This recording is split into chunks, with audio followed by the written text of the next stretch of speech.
రేవంత్ పై BRS working president KTR తీవ్ర స్థాయిలో విరుచుకుపడ్డారు. 2.5 ఏళ్లలో ఇల్లు కూలగొట్టడమే పనిగా పెట్టుకున్నారని విమర్శించారు. ఇందిరమ్మ రాజ్యం అంటే ఇల్లు కూల్చటమేనా అని ప్రశ్నించారు.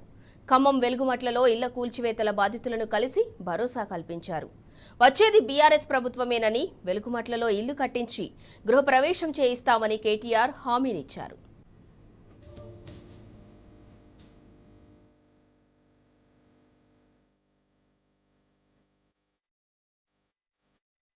BRS working president KTR Khammam జిల్లాలో పర్యటించారు. వెలుగుమట్ల రెవెన్యూ పరిధిలో భూదాన్ భూముల్లో కూల్చివేసిన ఇండ్లను పరిశీలించారు. బాధితులను కలిసి నిర్వాసితులైన పేదలకు బీఆర్ఎస్ పార్టీ అండగా నిలుస్తుందని అన్నారు. ఈ సందర్భంగా రేవంత్ ప్రభుత్వంపై విరుచుకుపడ్డారు. కాంగ్రెస్ నిరంకుశ పాలనలో నిరుపేదల ఇండ్లను కూల్చివేస్తూ వారి బతుకులను రోడ్లు పాలు చేసిందని మండిపడ్డారు. ఇందిరమ్మ రాజ్యమంటే ఇండ్లను కూల్చడమే తీవ్రస్థాయిలో విరుచుకుపడ్డారు. నిరాశ్రయులై అంబేద్కర్ భవనంలో ఉన్న పేదలతో మమేకమైన కేటీఆర్ అధైర్యపడొద్దని, తామున్నామంటూ జరిగేదాకా అండగా ఉంటామని బాధితులకు భరోసా కల్పించారు. సుప్రీంకోర్టుకైనా వెళ్లి పోరాడతామని స్పష్టం చేశారు.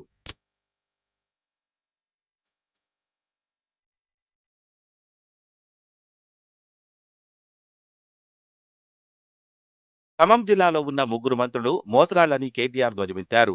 భూదాన్ భూములు పక్కనే ఉన్న విలాసవంతమైన విల్లాల కోసం, కాంగ్రెస్ నాయకుల విలాసాల కోసం, మంత్రులు అక్రమ సంపాదన కోసం వారి 3 కూడబలుక్కొని మొత్తం 60 ఎకరాలను ఆక్రమించుకునేందుకు పేదలను మెడలు పట్టి గెంటేశారని విమర్శించారు.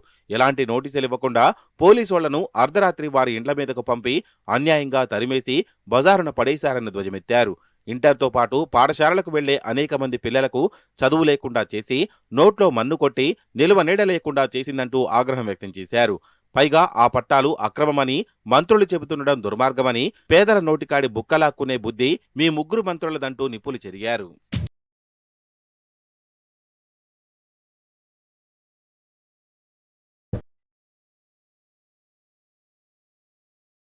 మరో 2.5 ఏళ్లలో కేసీఆర్ సీఎం అవుతారని, కాంగ్రెస్ ఓళ్లు ఎక్కడి నుంచైతే గింటేశారో అక్కడే ఇండ్లు కట్టించి ఇస్తామని కేటీఆర్ హామీ ఇచ్చారు. గతంలో పలువురు పెద్దలు 62 ఎకరాల ప్రైవేట్ భూమిని భూదాన్ ట్రస్టు విరాళంగా ఇచ్చారని తెలిపారు. భూదానమంటేనే పేదలకు వ్యవసాయానికి లేదా ఇండ్లు కట్టుకోవడానికి ఇచ్చేదని పేర్కొన్నారు.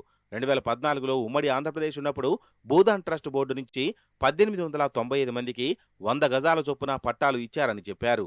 ఇవాళ ఎవరైనా వచ్చి మీకు హక్కు లేదన్నా, అవి పట్టాలు కాదన్నా తప్పకుండా తప్పు వారిదే అవుతుందని పేర్కొన్నారు.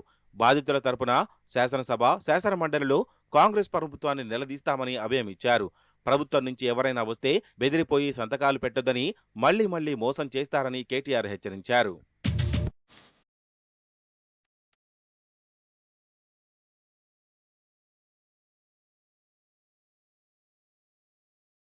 ఇందిరమ్మ ఇండ్లు ఇస్తామని ఉన్న ఇండ్లు కూలగొడుతున్నారని కాంగ్రెస్ సర్కారుపై కేటీఆర్ నిప్పులు చెరిగారు. మొత్తం రాష్ట్రంలో ప్రజల ఆస్తులు, శక్తిని లాక్కోవడమే తప్ప 2.5 ఏళ్లలో ఈ ప్రభుత్వం ఏం చేసిందో మీరు ఆలోచించాలని కోరారు. బాధితులంతా ఐకమత్యంగా ఉంటే తాము సాయం చేయగలుగుతామని హామీ ఇచ్చారు. ఇక్కడకు ఇతర పార్టీల వారు కూడా వచ్చారని, తప్పకుండా కలిసి కొట్లాడదామని స్పష్టం చేశారు. ఈ ప్రభుత్వం 3 మోసగాళ్లకు బుద్ధి చెప్పేదాకా కొట్లాడదామని స్పష్టం చేశారు. బాధితులకు ఖమ్మం ప్రజానికమే కాదు, యావత్ రాష్ట్ర ప్రజానికమే అండగా ఉన్నదని భరోసానిచ్చారు.